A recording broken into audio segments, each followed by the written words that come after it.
初日の出の帰りに待たずに温泉に入ることができるようなルートを逆算して選定してみました。初日の出当日は初日の出が終わる頃の時間っていうのはまだ7時頃なので、そこからあまりにも早く歩いていくと温泉がまだオープンしてないっていうことが十分考えられるので、ちょうどいい時間に到着するように歩いています。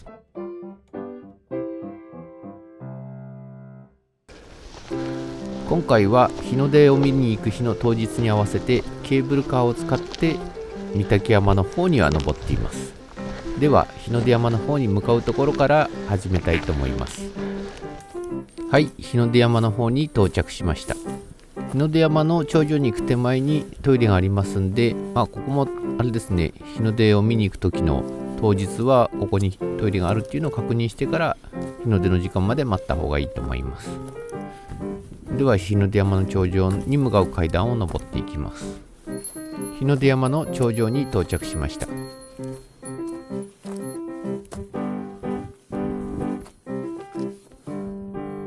低山なんで雪は積もってないんですけれども、冬の登山だと遠くまで澄み渡って見えるところがとてもいいですね。それでは日の出の後にちょうどよく温泉につけるような方角ということで、日向和田駅の方に向かって歩いていきます。日向和田駅は奥多摩線の方の駅になるので、そこまで結構距離がありますと、前回はつるつる温泉の方に向かったんですけれども、つるつる温泉だと案外1時間半ぐらいで着いてしまうので、それだと温泉が開店する前に着いてしまって、開店するまでちょっと待ち時間が発生するので、歩く時間は結構かかるんですけれども、ちょうどよく温泉のとこに入れるような形で日向和田の方に向かうことを計画しております。ちょうど林が途切れるところがありますので、そこで雄大な景色を見ることができます。多分早い朝だとここはすごい、朝焼けって言ったらいいんですかね。朝の霧がかかった状態で幻想的なところが見ることができるとは考えています。当日が楽しみですね。では次に進んでいきましょう。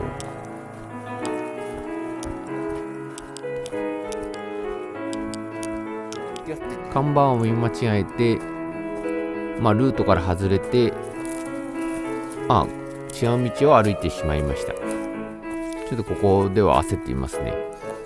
で、引き返して登って正規のルートに戻りました。こういうところがあるので、GPS のついた地図ですね。なんていうの、GPS の地図っていうか、地図を GPS で現在地が分かるようなものを持って歩いた方がいいと思います。特にあれですね、夜歩くときは暗いので、紙の地図とか見づらいので、スマホに入ってるのが一番いいかなと思います。何度か絶景ポイントがあることを再度確認することができました。ここも見晴らしが良いので当日が楽しみです。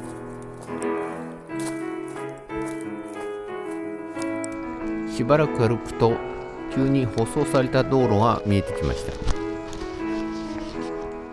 鉄塔があって、この近くになんかゴルフ場があるみたいなので、この辺りは舗装されてるみたいです。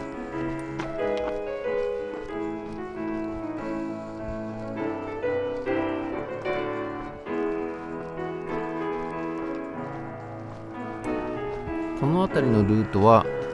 あれですね、尾根の上の方を歩くのと、ちょっと巻き道っぽいちょっと中腹を歩くというようなコースがありました。中腹を歩くコースについては、ちょうどこのあれですね、山崩れ防止のところをギリギリを歩くというところもあったので、案外面白いっていうかスリルを味わえることができます。琴平神社が見えてきました。ちっちゃな祠がある神社ですが、お参りをして先に進んでいきます。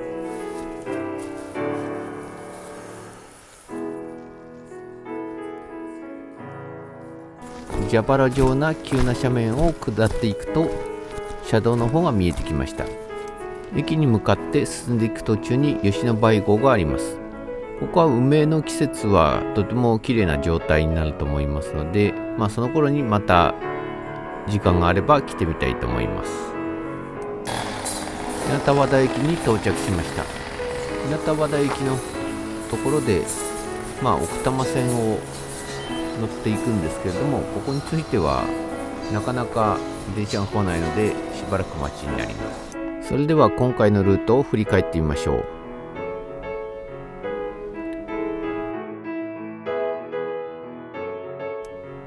ケーブルカーで御嶽山を登っていきます。その後に日の出山の方に向かって歩いていきます。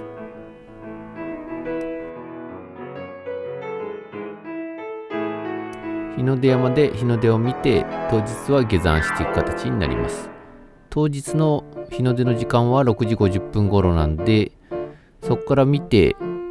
だいたい7時20分ぐらいに出発になるのかなと思っています。なのでそこから1時間半、2時間ぐらいですね、約かけて、駅の方に向かって青梅壁っていう形に向かって、壁の方の温泉に十字につけるような形で進んでいきます。いかがでしたか？日の出山で当日初日の出を見ようとする方がもしいらっしゃいましたら、気づくことはあまりないとは思うんですけど、気づきましたらお声掛けいただけると